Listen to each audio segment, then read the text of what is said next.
Hello there and welcome to day number 32 of the 100-day video challenge that I have set for myself in order to be more consistent at posting on YouTube and also improve my talking abilities in front of the camera.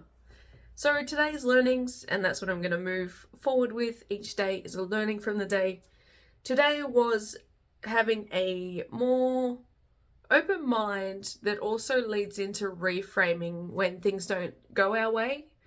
Or not go our way, but go as we had planned in our head. So I don't know about you, but whenever I've got it set out in my head how it's going to run, when things pop up, I don't react very well sometimes. And that is like a knee-jerk reaction at the start, but I'm getting better at like taking down the time frame that it happens. And today was really cool because although my plans went from dropping Em off at work, having a meeting and go to the boys, there was like 2 or 3 other things that popped up in the span between the meeting and the boys. Keeping in mind that I didn't share this fact is that I had a time frame, so I had to pick Em up at a certain time whilst getting things done.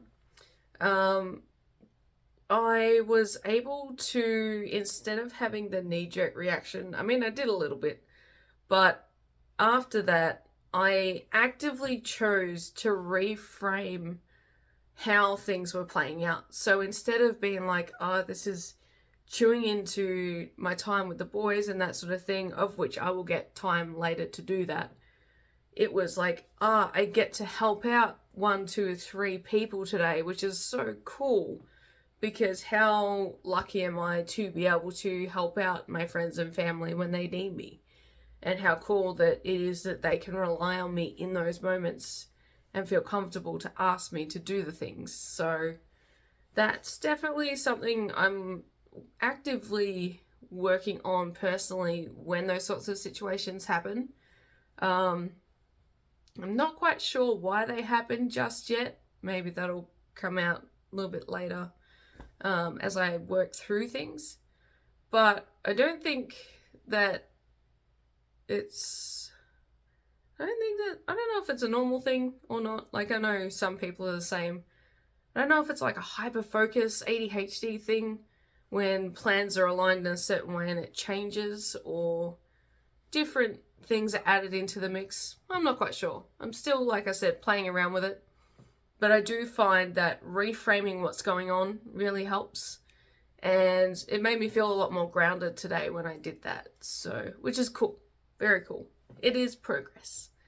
Also, eating is a good plan. So, during the run around bits, my absolute favourite moment of today was I stopped to get fuel to continue doing the running arounds. Was like at the fuel station and they had the food to the side and I saw the egg and bacon roll and I'm like, yeah, whatever, I'll give it a go. I started to eat it and I'm like, oh my god, this is like the best ham and cheese roll, or not ham and cheese, egg and bacon roll I have had in a very, very, very long time. It was amazing. And then like food and mind shift created like a really big internal shift, which was really cool. So if you're feeling like overwhelmed or anything like that, maybe you're hungry, maybe you need water, maybe you need rest, something like that.